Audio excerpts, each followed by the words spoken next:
And with that, we will do the Pledge of Allegiance. I pledge allegiance to the flag of the United States of America, to the republic which stands one nation under God, indivisible, with justice for all. Mrs. Harlow, do you want to do the minutes now or at the end? Up to you. Let's move them to the end. That leaves us with Ms. Springer with an update on the Chamber of Commerce.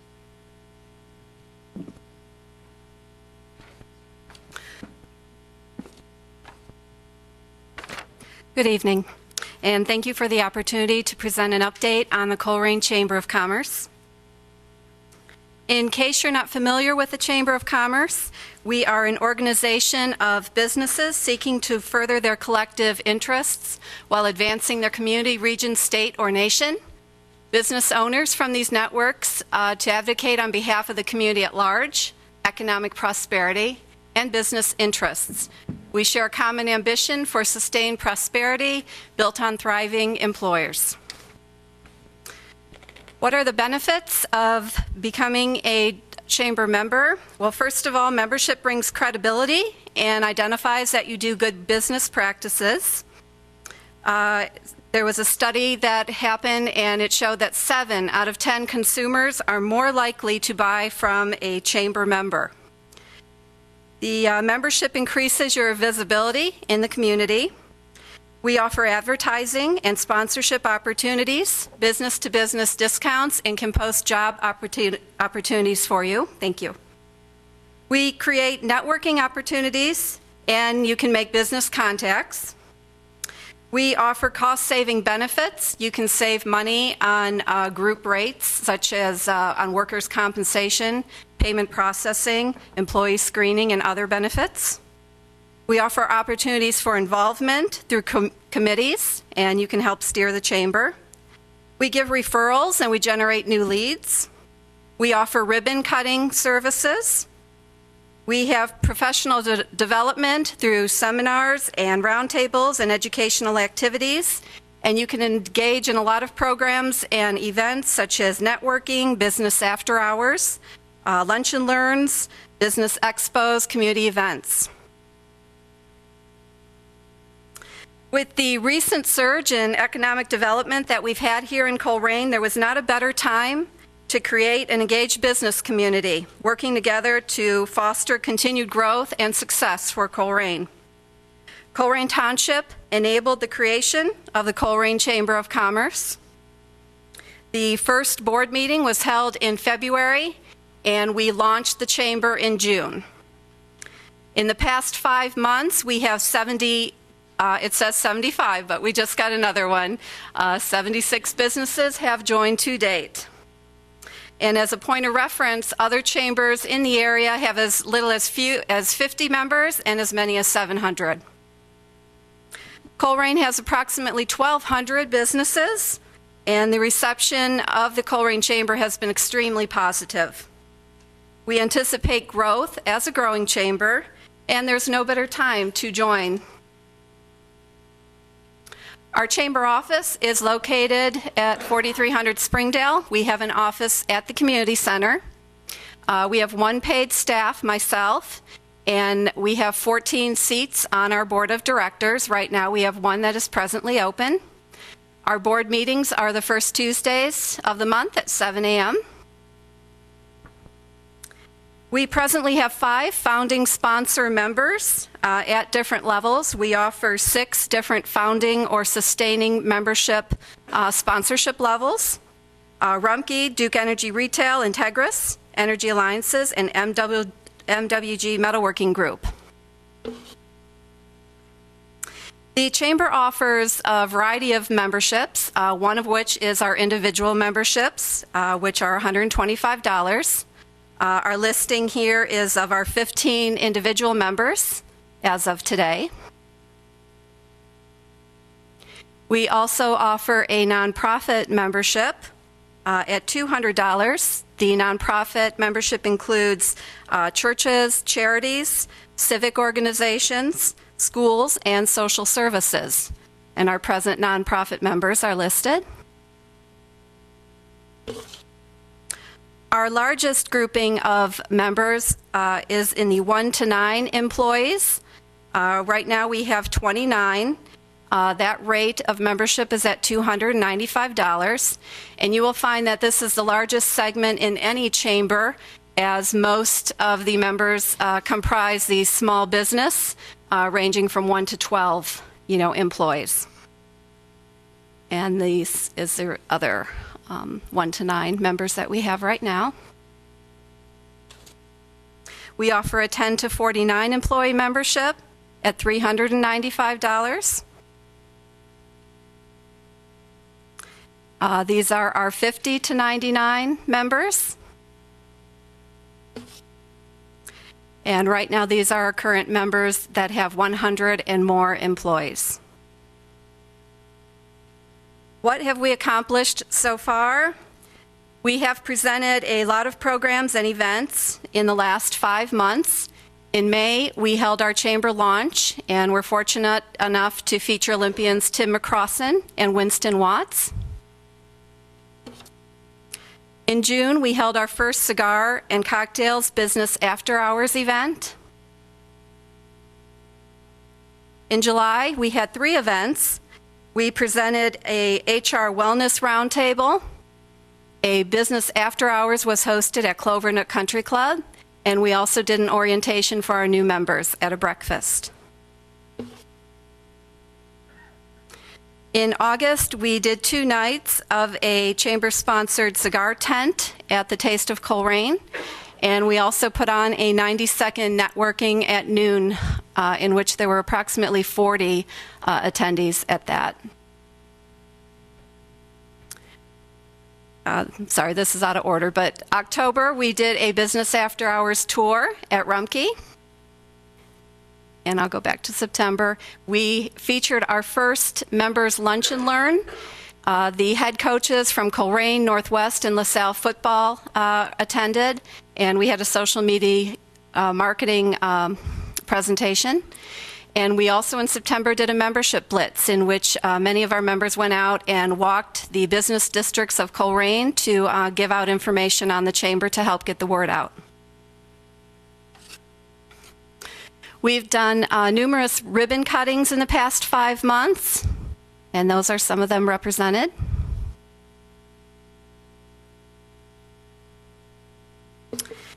Once you're a chamber member, you become eligible for cost-saving group benefit discounts. These are things applicable to healthcare, workers' comp, group rating, payment processing, office supplies, and more. The chamber formed partnerships with the following companies, and we pass those cost savings on to our members. Being a brand new chamber, getting the word out was crucial. Our efforts have included some of the following. We did a creation of a new website in which you're able to do membership online, as well as see a member directory and do event registration easily. We offered membership discounts. We've done brochures, postcard mailings to 1,200 businesses here in Colerain. We utilize Facebook and Twitter. Our chamber master in constant contact keeps everyone informed, from active to our prospective leads. We have member ID decals, as well as many of our members have put up proud member yard signs in their residences or at their business. We provide the group benefit information. Our board has received shirts to wear at events in and around Colerain. When a referral comes in, it is confirmed and it is sent to you so that you know that we have referred you. We are going to be in the new Welcome Wagon Business Handbook, which will be delivered to new residents. We utilize outdoor sign, and when anybody does a sponsorship, we of course do banners and flyers at their point of business.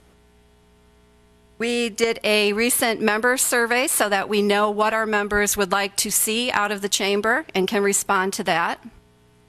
We've done various speaking engagements to help get the word out. And like I said, we completed a recent membership walking blitz. We have some upcoming events. Those are October and November events. And like I said, some are free, and some do have a fee associated with them, depending if you're a member or a guest. But right now, all of the chamber events are open to anyone in the township and outside of the township. So we invite you to come and see and participate in an event or program. Our focus right now is to continue to grow the growing chamber. Just like a new business, it's taking a little while. We are concentrating on marketing and identity and building our membership base. We're providing opportunities for programs and events that the members want. And like I said, we've had so much positive interest and attendance. We are trying to increase committee involvement, as well as increase our founding and sustaining sponsor memberships, as well as event sponsors. And as you can see, in a short amount of time, with a strong and efficient startup and organization, the Colerain Chamber of Commerce is on its way. The reception has been extremely positive, and we look forward to promoting business in the future with you. We invite individuals and businesses and organizations of all sizes, from home-based businesses to corporations, to connect with us, to get involved, and to grow with a growing chamber. Our vision is strong business and a stronger community. Thank you. Have any questions? Good. Thanks for the presentation tonight. Thank you. After that, we have public safety reports. Director Wade. Thank you. On September 28th, the Police Department held its 4th annual CARE, Community and Residence Encounter event. We registered 10 new families, bringing the total to more than 90. And during the event, we learned that one family that moved to New Hampshire was a CARE family here, felt so strongly about the CARE initiative here that they persuaded their new police department in New Hampshire to facilitate the CARE program in their new town. So in reality, the CARE program is now operating in about 10 states nationally. So that's something that the department should be proud of. I know Chief Denny is tremendous supporter, and it's good to see that event impacting the people. The next Coffee with a Cop is a Friday, October 24th, 9 a.m. at Sweetheart Cafe, 9894 Colerain Avenue. The police department is excited to announce the selection of its first scholarship recipient, Mr. Malik Clark. Malik is 20 years old, currently works as a clerk for the police department, and Malik just started his police academy experience at Butler Tech, doing very well. 2 weeks ago, the police department received their gold level award from the Hamilton County OVI Task Force. Colerain Police Department is a multiple-year recipient of this gold award, and they're proud of their efforts to make the streets safer. Colerain Police and Fire received their reimbursement of approximately $19,000 from Sunoco Logistics. Earlier in the year, the Parks Department received their reimbursement of approximately $8,000. We have now received 100% of the Sunoco Logistic reimbursement for the oil spill and its impact on Colerain Township and its operations. And finally, the fire department began their annual EMS skills testing this week. Why is that important for the public safety report? It's because this is a testing process that's overseen by the township medical directors, and all the certified members within the fire department are recertified. This is one of those things we talked about at the retreat, pushing a best-in-class operation. This is the only organization that we know of. It's not one of the medical directors sponsoring agencies that test their skills and pushes themselves in a quality insurance program like Colerain Fire and EMS. So when we talk about benchmarking and look at what others do, this is one of those things that others look to us to say, how do we keep our people's skills and make sure that we're serving appropriately? And I think we're proud of the efforts of our training staff and our folks that work in the fire service to make sure that they're doing the right things and they're meeting the standard that's set by the township. So that's all I have for tonight. Thank you very much. We have public services, Mr. Schwarzkopf. Thank you. Jim's asked me to present a monthly report for the board just to kind of give an update on the roads, parks, and the community center. On the park side, we mowed and trimmed 10 parks and 9 township properties on a weekly basis. The historical cemeteries, which there's 11 of those, we did those bi-weekly. And we mowed the 13 county berms once during the month of September.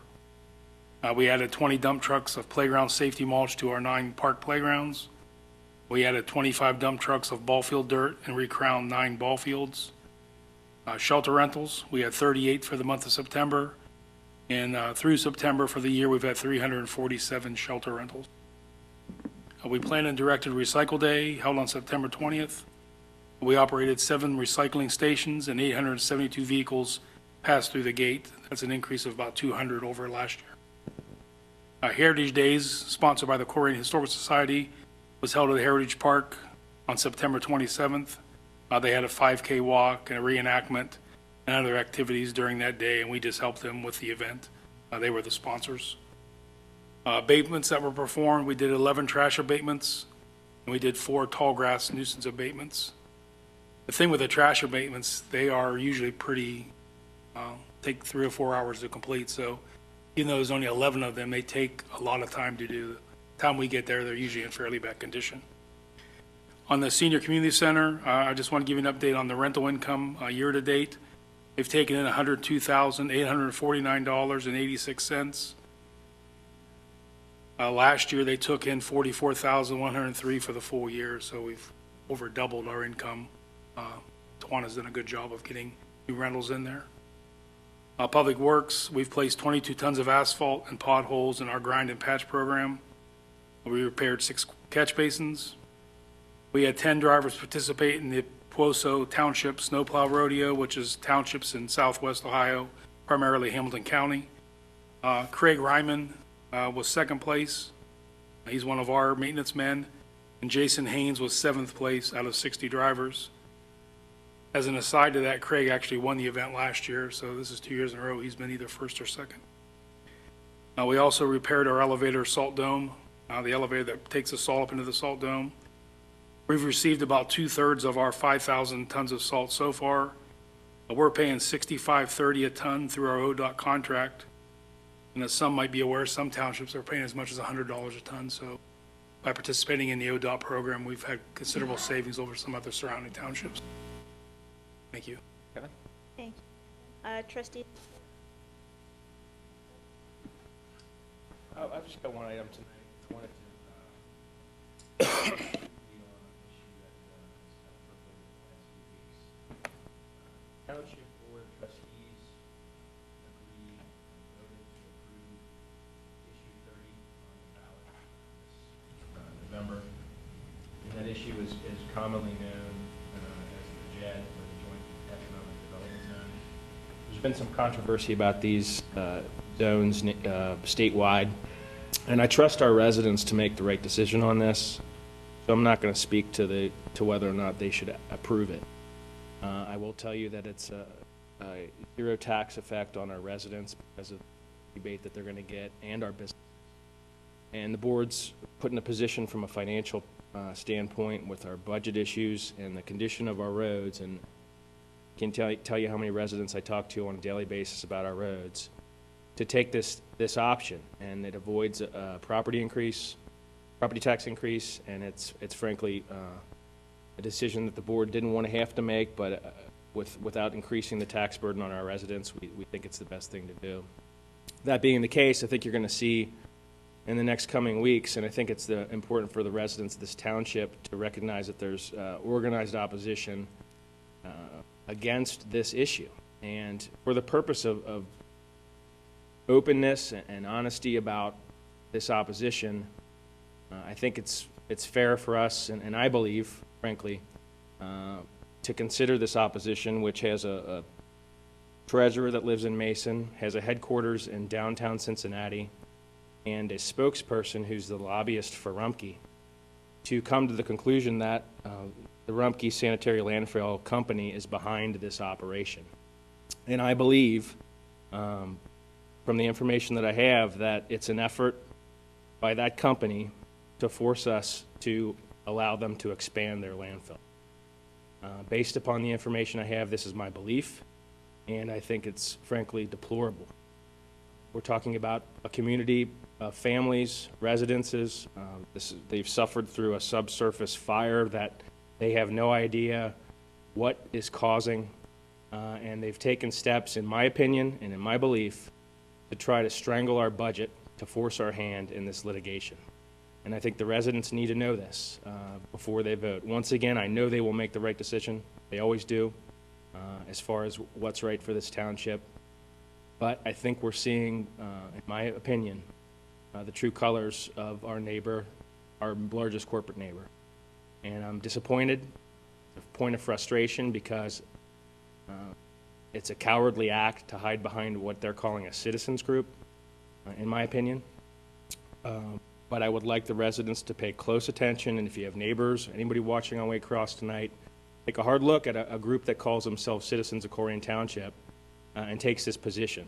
Because when you look at the issue, I think you'll see where this is coming from, and I know Colerain will make the right decision on this. Thank you.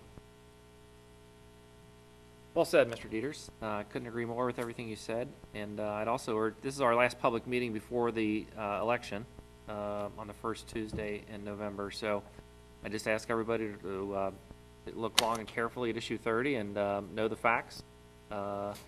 This board decided to pursue this path because it thought it was the lesser of all evils in order to maintain funding for our roads. And so, again, know the facts, and as Dennis said, I think you'll come to the right conclusion. So that's really all I had tonight, other than to thank the Donna Schwaben again for having me and all the board and elected officials for their annual Oktoberfest. That's one of my favorite events of the year, and it never disappoints every year. It was a little chilly this year, but that's okay.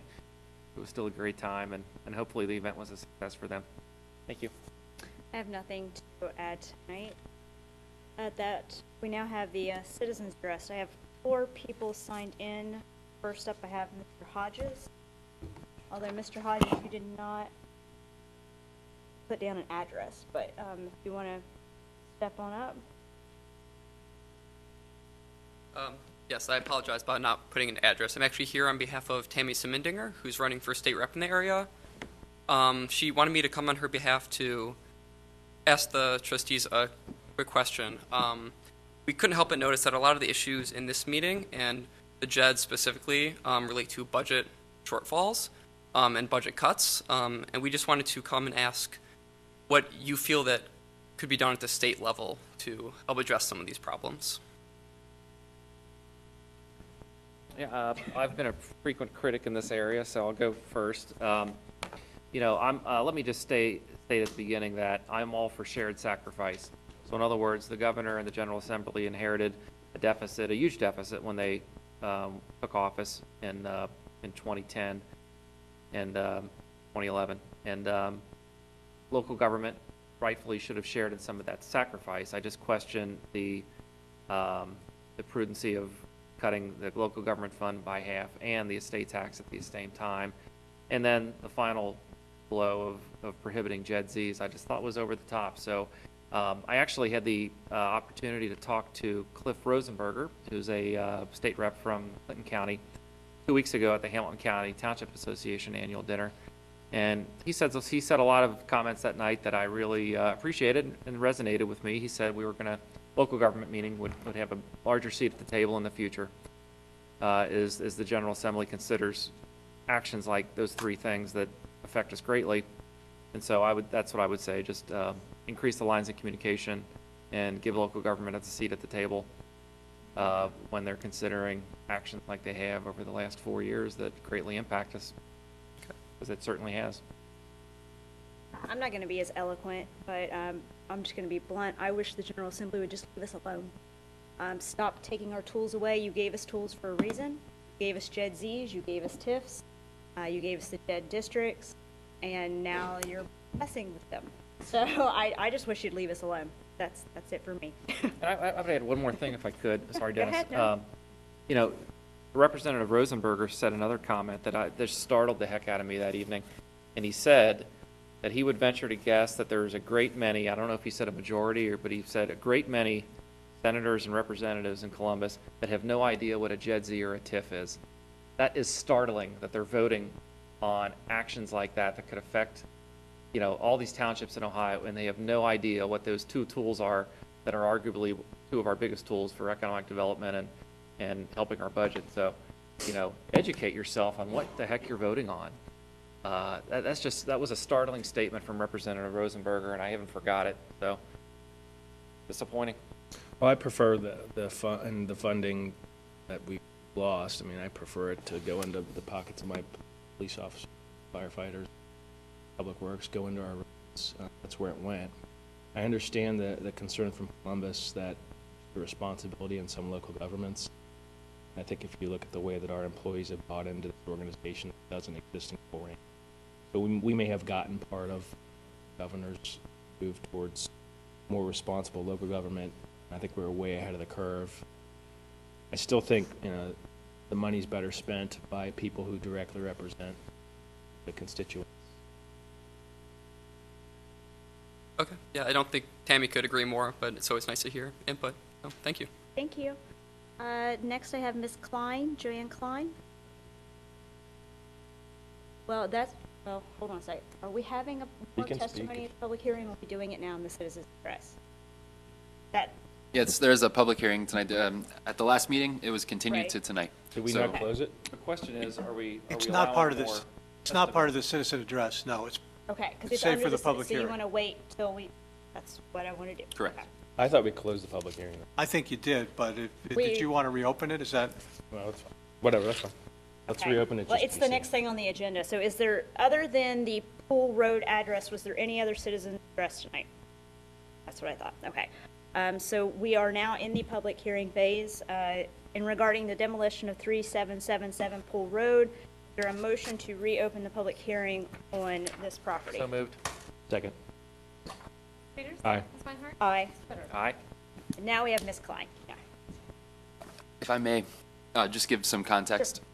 So at the end of the meeting last month, there were some items that the board felt would most appropriately be addressed in a meeting between the Kleins and myself.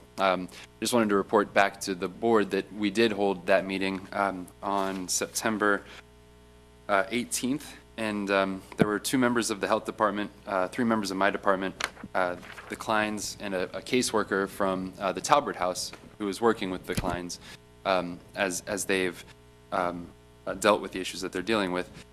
At that meeting, we identified the scope of the cleanup, and we identified, the first step is being pest control on the property, the second step as being fixing the septic system that has failed at this point, the third step being removing the water from the basement, and then becomes a step that is the scale of which is hard to underestimate, and that is the removal of every porous surface in the building, which means the whole house on the interior is taken down to studs, and then at that point, every beam needs to be coated with a sealant before everything is put back.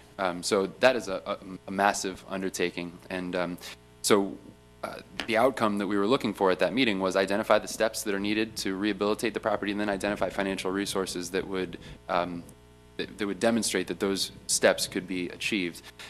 We made it through the scope portion of it. When we got to the financial resources portion, we were unable to identify at that point the financial resources. Ms. Klein did say that there was, she had a tremendous well of volunteer support, and was looking to rely a lot on that. But I just as the outcome of that meeting, we identified the scope, and we were unable to identify financial resources.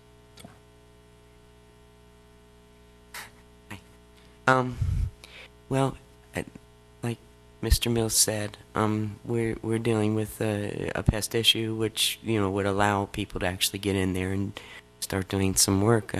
I have Scherzinger coming the 11th. We have contracted them already, and we've spoken with a general contractor who does this kind of work, does rehabbing work. Well, we have some with us tonight too, but and we're waiting on his estimate, his evaluation of cost and so forth. I have a lot of people who are helping me in the way of sealants and so forth. I've got some figures on what that's going to cost, and I think that's pretty affordable within my scope. The problem that's held me back is being that my partner in the ownership of the home is still being held in a nursing care facility, and so any income that we had at that point to maintain the house, of course, is now cut more than half. And so I've been dealing with the bills, just the upkeep and keeping my mortgage and so forth, and my taxes up, which they are still. I mean, I don't want to lose the house trying to save it. So, if what I would like to ask of the board is that, like I said, I have some people with me here tonight, and actually a neighbor has shown up with me to address the water issue, which is a problem in the basement of the home, and that once again, I don't know if public health is attending tonight, but they were calling the issue a sewage issue, which means that there's a whole different approach to alleviating the problem, and the cost probably triple what they would be if it were just runoff water. So, and like I said, I brought a neighbor with me, and there are two other neighbors on the other side, well, one on the other side of her and my direct neighbor on the other side of my home, who also are having the water issues. And so that, the first thing that I want to state is that it couldn't be from my septic system, from my cavitat that's causing this, ergo it would not be considered sewage. That is a big, costly thing that public health has hit us with, and they're not ready maybe to even address that. So I've taken upon myself to hopefully get some water evaluation, some testing through a certified laboratory, one that's the EPA of Ohio it finds acceptable, and to present those results to then address the water issue possibly in a much cheaper fashion, where I could actually do it within a couple of days rather than have several tank loads taken out at a time, and as if it were sewage, and they have to be treated a particular way. I don't want to mess up streams or anything either, but I don't feel that that labeling this as sewage, which is much more costly and much more of an environmental issue, I don't feel that was done fairly. And so, in order to prove that's not the case, hopefully, I would like to present some test results as soon as I get those through the laboratory. And like I said, I'm using a certified laboratory by the Ohio EPA, so I don't know, at that point, if they call it groundwater, then then the issue of getting rid of it changes drastically and financially. I just have one question. Yes. This was your brother that's in the nursing home, Yes. correct? Yes. It sounds like you need some of the money, but as long as this house is like this, and you might not know, Jeff, I doubt that they're going to put him back in the home, which means you're not going to have his resources, basically. No. period. But, well, that wasn't the case. When he was to be released from the hospital at VA, we knew he was getting out, and we were going to go and pick him up. We had an apartment already established for him in Efficiency, which was, very nice. And we had that all ready to go. And someone in VA, in the social work department, listed him as indigent and homeless, and several things, and sent him directly to a nursing home where probate court now is holding him under court order at $7,000 a month. And if he were needing a nursing home and we had been consulted, and even for a temporary situation, we wouldn't have picked one that costly.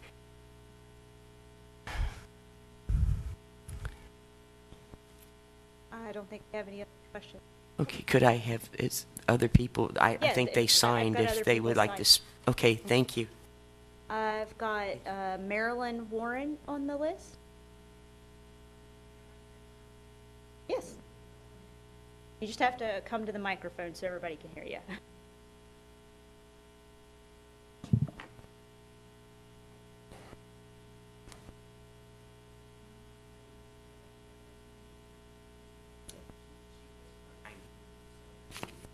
Jeff saw it. I'm Marilyn Warren. I live next door to them by the school road. I've been there 60 years. I've been flooded out so many times from the high school's water and that creek back behind Wood Thrush. Surveyors, nothing does any good. Everybody's got to get more sump pumps, more this, more that. It's terrible. Everything comes, when we moved there, that was a farm, and when it was a cornfield, absorb the water. And as soon as you pave everything they pave up there, here comes more water. Man up the street had a little barn back there and a pony, and it's all washed away. I'd got a lawyer way back, and they dug a little creek up above my fence. Well, that's all filled in now. And it's just pitiful that the school can do all this to all these neighbors over there, one right after the other. We don't want to move. I mean, we moved out in the country when we came here. But here you've got a veteran living there, and there's no people or charities in Colerain Township to help them with. That's a beautiful home. Moved in when that was built. And it's just a crime if you tear it down. I have a lot to say about it and a lot of feeling. And it's just, we put up with all the traffic, the buses, the football games, everything else, and the water is too much. I can't control that. Got some pumps and batteries and everything else, and it doesn't take care of it. And it isn't going to take care of it if you tear the house down. She doesn't even have a septic tank over there. I have a septic tank. And it isn't going to matter what you do with that land. The water's going to come down the hill. Hallelujah. So there's nothing that's ever fixed it that anybody did. We piped ours underground, way down there. It's a 42-foot pipe. That's how we get rid of most of it. But that's quite an expense. And I just don't think it's right to treat them that way. They're both disabled. I can't hear. I don't know what anybody has said. But just because you get old, you don't have to live with this crap. It's a bushel of it. That's enough said. Thank you, Ms. Moore. I have Mike Klein.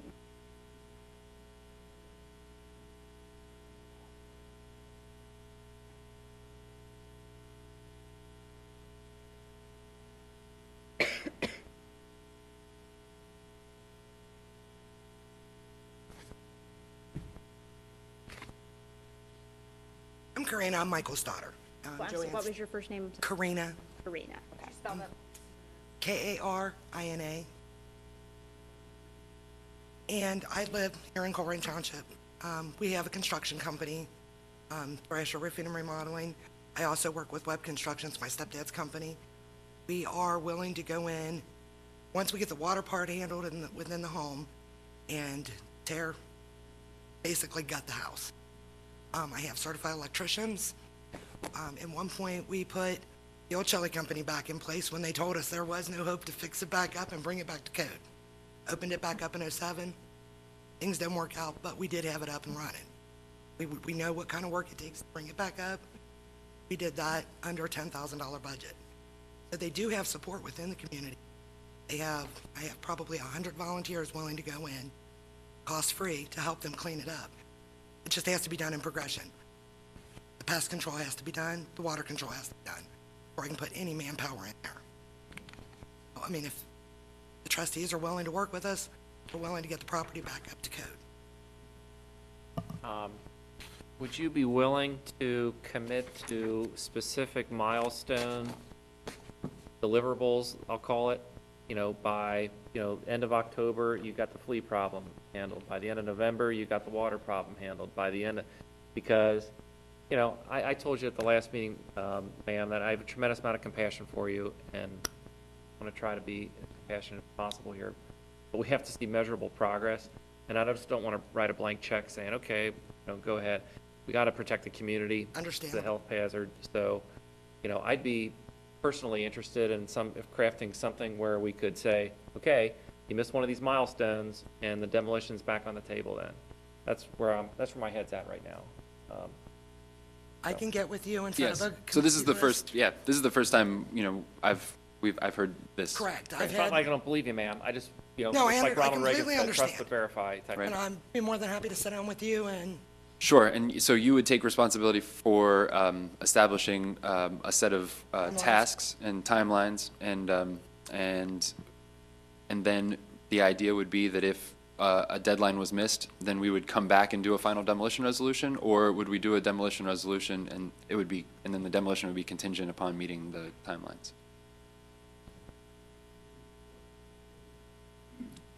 My preference would be hold off on the demolition resolution at this point. Give them till the regular meeting in November to meet those milestones. We'll revisit it. If no progress has been made to the satisfaction, then we could proceed back with it. What I would say is by the time we meet at our work session in 2 weeks, you'll have the milestones established. correct. Where the board can look at those and say, okay, this is moving fairly quickly and we can accept that, or it's gonna take 5 years and that's not gonna work. I'm exaggerating, but, so I would say by October 21st, we have to see the milestone dates and the deliverables for the board to judge whether this is a good thing or not. Okay. That's fair? That's fair. And Okay. just from my own recollection, this was not an outside issue. That we were not aware this was going on until someone went into the home, correct? Well, the vermin problem is an outside issue. I mean, the pest is an outside issue. But we were not aware of the severity and conditions inside until Health Department notified us. It's not like there's a huge pile of grass and garbage all over the Right. front No, lawn. it's- It's not that kind of. I drove past it over the weekend to check it It's out. cleaned up as Right. far as And I if your know. neighbor is supportive, that's also, The neighbors on the other side are just as supportive. They just couldn't be here. okay. Okay, so at the October 21st meeting, we'll have written timeline and milestones and a plan for moving That forward. everybody agrees to and says, okay, you missed one of these and, demolition's back on. Okay. And then to close out tonight's hearing, should there be a motion then? I would do a motion to close the public hearing and then and continue it in progress. And then that way you're open to either reopening the public hearing or just voting at the next meeting. Very good. I'll move to close the public hearing. Second? Aye. Aye. Aye. And then put it on, and then another separate motion to.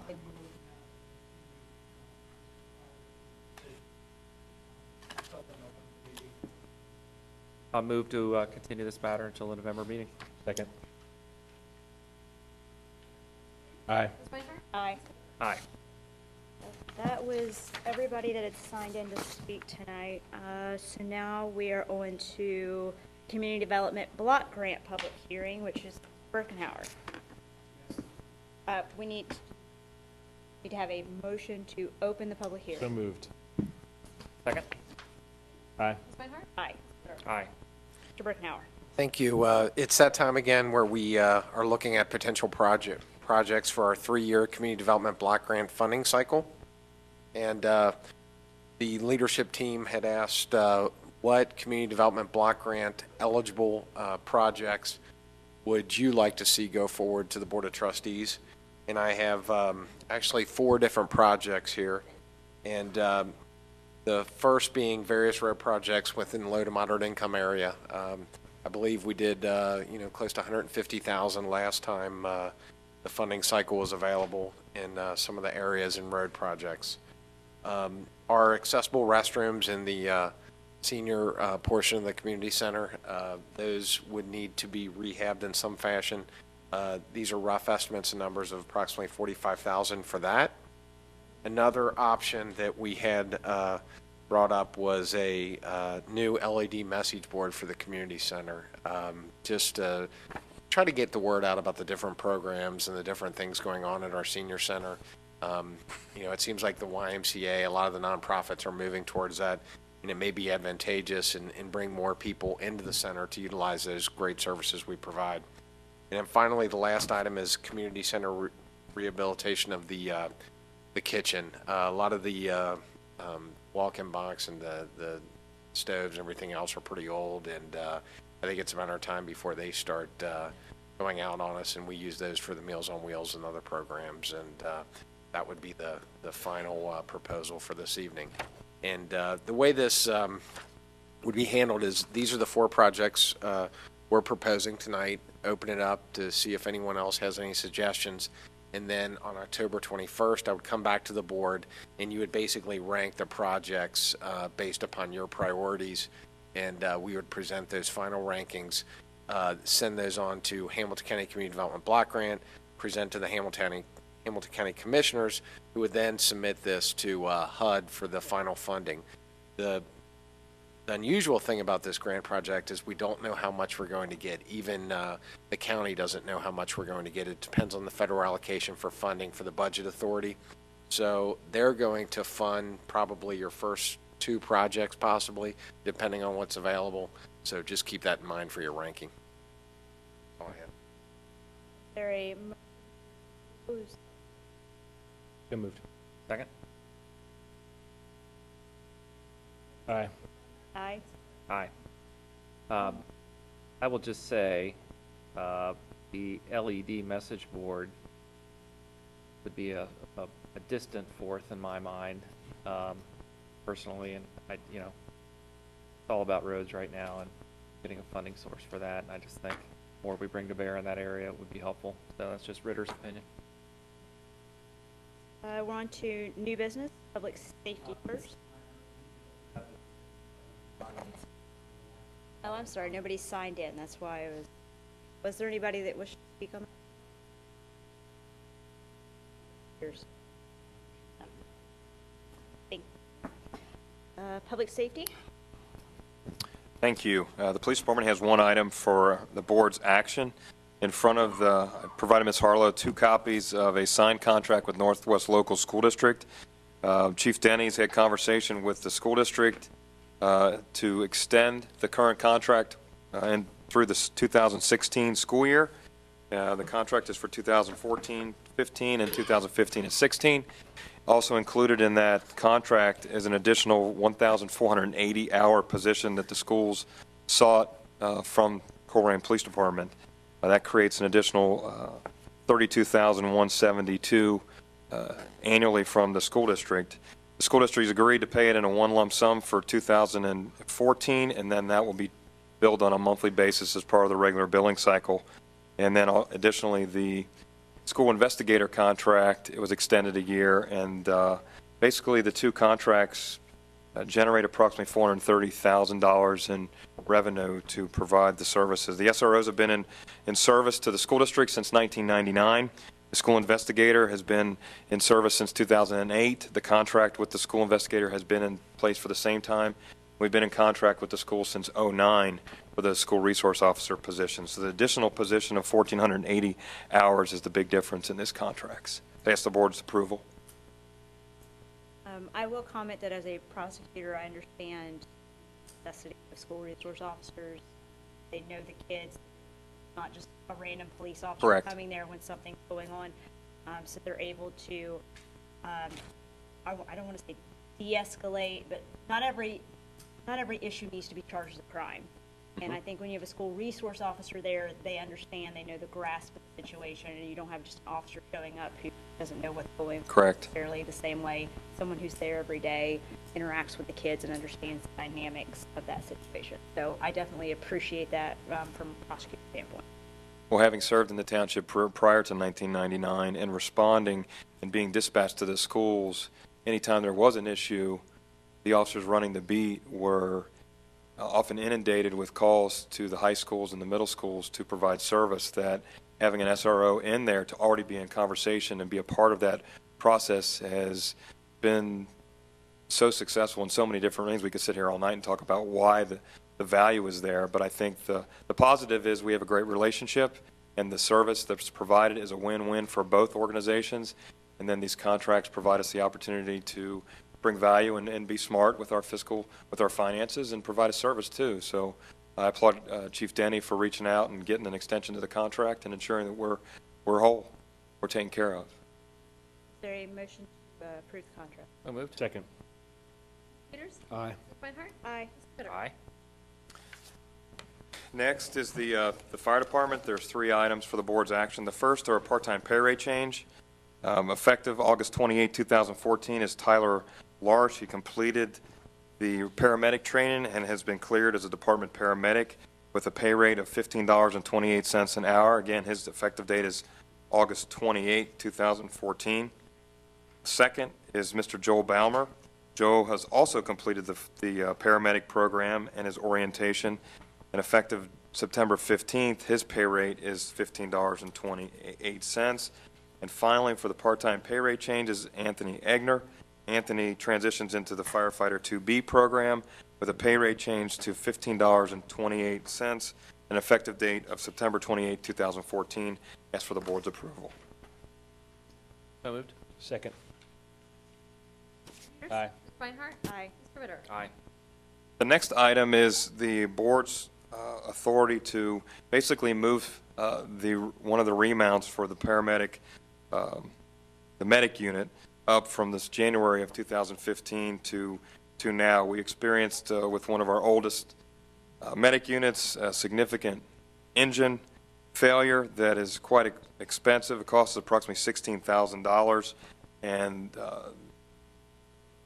Mike Adler, the township mechanic, viewed that as a nonsensical expense because that's scheduled to go for remount and with a new chassis effective January 1st. So to pay that and then send it out would be a waste of $16,000. What the fire department's asking, and I support, is if we can move the remount forward so we can get this process started. It's about a 4-month process to conduct the remount rehab.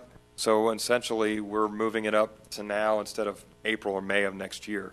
And the cost totally to do the remount and new chassis is $73,900. And my investigations is that a new medic unit costs in excess of $200,000. So the rehab remount process has been very cost savings for the fire service. So ask the board to allow us to step that 2015 expenditure up into the 2014 fourth quarter so we can get that done. And just to be clear, the remount portion of the funds, we'd already discussed that. It's just that we have to purchase the vehicle. We That's are just additional. moving the 15 expenditure into 14, and we'll make the adjustments as we prepare the 2015 budget. Make a motion to approve. Second. Aye. Reinhardt? Aye. Mr. Ritter? Aye. And finally, some good news. Premier Fitness donated a used Life Fitness 9500 HR recumbent bicycle to the Colerain Township Fire Department. We've stationed that at Station 103. Bike's valued at $1,200. And again, Premier Fitness with Paul and Danita Jansen has been a great friend to our public safety entities, and a letter of thanks has been prepared and mailed to those folks, and we just ask the boards for the approval to accept that generous donation. So moved. Second. Peters? Aye. Ms. Reinhardt? Aye. Mr. Ritter? Aye. Thank you. Public services? Thank you. I have a couple of resolutions for the board tonight. The first is a resolution directing the Public Service Director to apply for financial assistance in 2015 from the Ohio Public Works Commission for a SKIP grant. As the board's aware, we weren't going to apply for our own SKIP grant in 2015. We don't really have the match at this point. And what this project would be, we would support Hamilton County's project. The project will entail the rehabilitation of East Miami River Road from Harrison Avenue to Thompson Road. The estimated cost of the project is $4,775,000, and the project cost will be divided equally between Hamilton County Engineer and the Ohio Public Works Commission.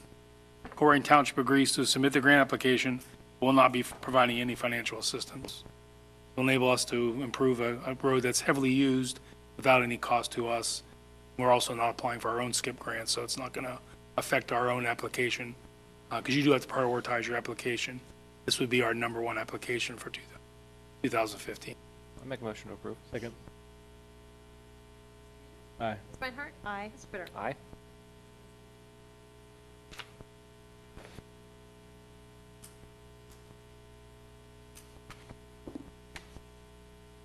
My second resolution is to allow a fee to be charged for snow removal on accepted but non-dedicated streets. So moved. Second. Aye. Ms. Reinhardt? Aye. Mr. Ritter? Aye. There are actually 8 non-dedicated streets right now in the township, or 8 non-dedicated subdivisions. Last year, we took in a little over $20,000 from those developers. My last item is the Senior Community Center to contract with Sean Stein to provide bartender service at a rate of $14 per hour beginning October 4, 2014. So moved. Second. Aye. Ms. Reinhardt? Aye. Mr. Ritter? Aye.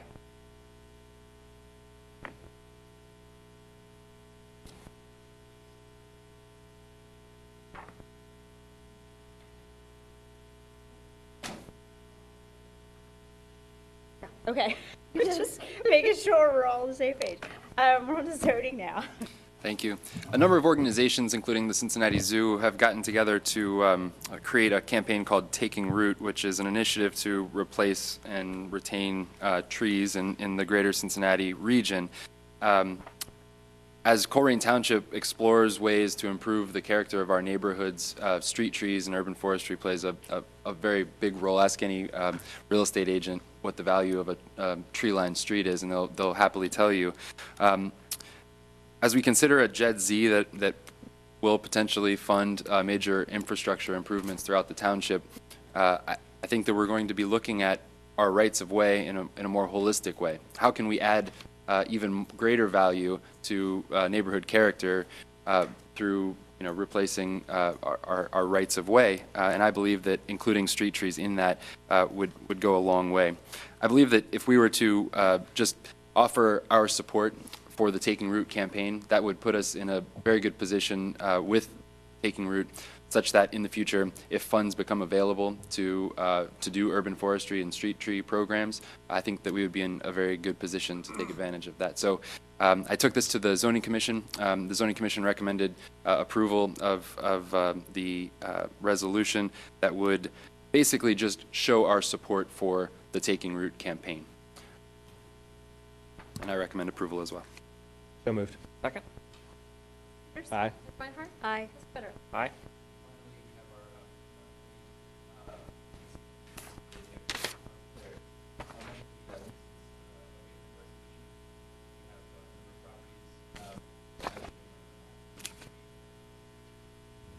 That require nuisance abatement. Move to approve. Second.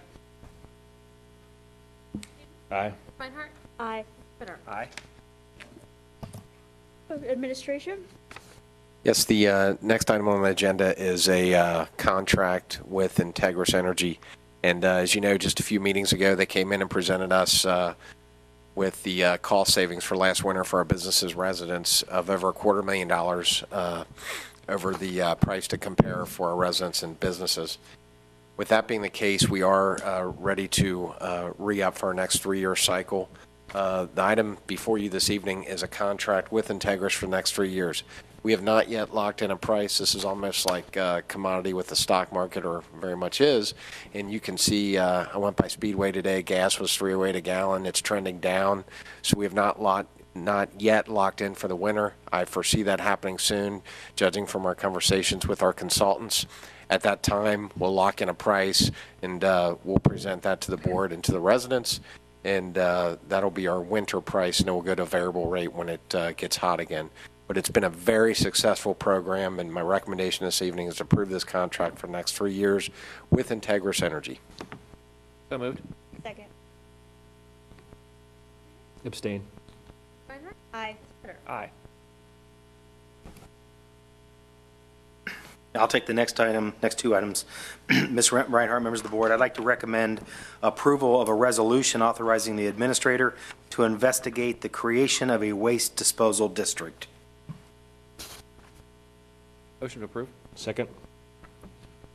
Peters? Aye. Ms. Reinhardt? Aye. Mr. Ritter? Aye. My next item is just to talk a little bit of information about the proposed issue 30 JED Z. We have been doing a number of community presentations. In fact, I'm heading out here shortly to a neighborhood this evening to talk about the public infrastructure needs. The informational mailing has been sent to our residents, and we have been receiving a number of questions with regards to the issue. Once again, I'd like to stress that the proposed JED Z is to continue to promote economic development within the Colerain corridor and to provide a revenue stream to address public infrastructure. And I can't stress that enough. Some JED Zs throughout the state can be used for public safety, administration, zoning. We have chosen to specifically use ours for public infrastructure so that we can stay focused on a major need that we have in this community. Our economic development plan calls for improvements to the zone and to areas of the township that benefit the zone, meaning that if we continue to see crumbling infrastructure within our neighborhoods, that puts our economic development at risk within the Colerain corridor. The JED Z affords us the opportunity to look at a way to generate revenue without taxing our residents through a property tax. The JED Z also, while it operates very similar to a municipal income tax in that the residents will make the ultimate decision to pass or fail a 1% earnings tax, we do have the ability through this JED Z, and we have taken that advantage through our Community Improvement Corporation, that if there is a resident impacted by the JED Z working in the Colerain corridor zone, and they have to pay the 1% tax, that our Colerain Community Corporation will provide a grant back to them at the end of the year. They will have to submit a single-page grant application, but we will give them a check back equal to 100% of the amount of money paid into the zone, which means that any resident or business that is impacted by this zone, if they make that grant application, will get 100% of their money back in the form of a check. That is our way of looking out for the best interest of our residents and keeping their taxes low. For those non-residents that work in the zone, they will be required to pay the tax. However, many cities offer reciprocity, so it may not impact that non-resident. So once again, our priority is to do something to address public infrastructure with not burdening our taxpayers with more money. As you know, we have made significant cuts throughout this township, in particular in our non-safety areas such as our senior center. We've cut programs, our parks, our community center, and we have a need here to address public infrastructure. Short of a property tax issue, if we're not successful with this JED Z, we're going to have to take a very serious look at how we're going to free up funding to address our public infrastructure. It is a core responsibility of township government to do that. We will continue to develop contingency plans if this thing should go down on how we're going to generate revenue to fund infrastructure. But it is a priority, and we believe that this is the best option for our residents without increasing their tax burden.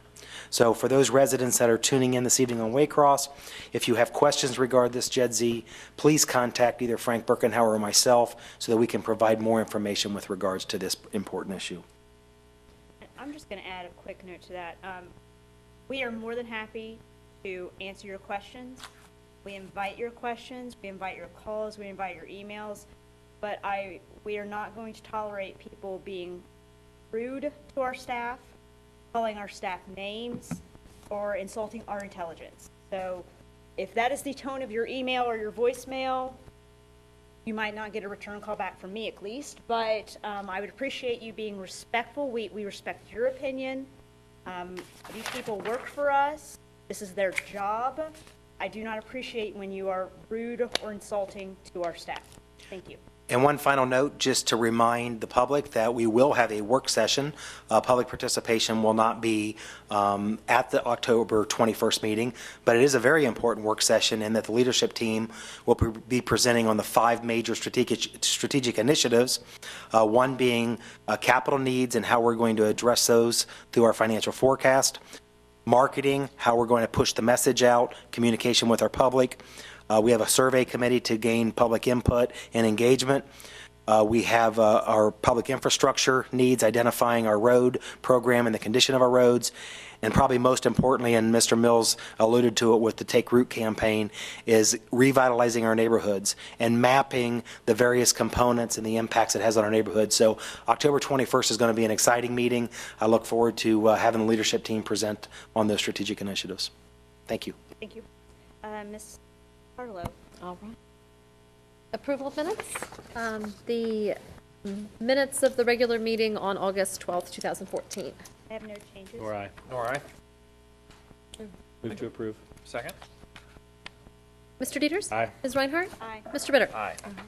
And I did want to mention, Mr. Schwartzhoff alluded to the Colerain Historical Societies of the Founders Day event and all of that. My sons and I, well, I pushed the stroller, and so one of my sons didn't actually walk in the 5K, but we had a great time. It was a fantastic event, and I really want to applaud the Historical Society for putting that on. The reenactors were camping. It was really neat. So if you have the opportunity to go down next year, I certainly encourage you to do so. I'd like to ask for the board's usual approval of payroll, purchase orders, and receipts. So moved. Second.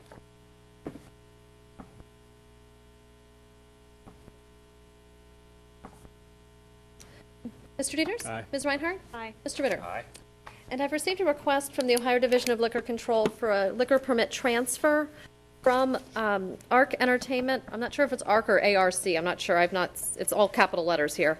DBA Tipsy's on Colerain, 8091 Colerain Avenue, to Lion Paw Acquisitions LLC, DBA Tipsy's at the same address. I presented this to Chief Denny and Mr. Mills, and in the end, we decided that there was not the need for a public hearing.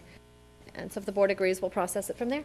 Thank you. Is there any further need for executive session? Is there a motion to adjourn? So moved. Second. Mr. Dieters? Aye. Ms. Reinhardt? Aye. Mr. Ritter? Aye. Everybody have a good night tonight.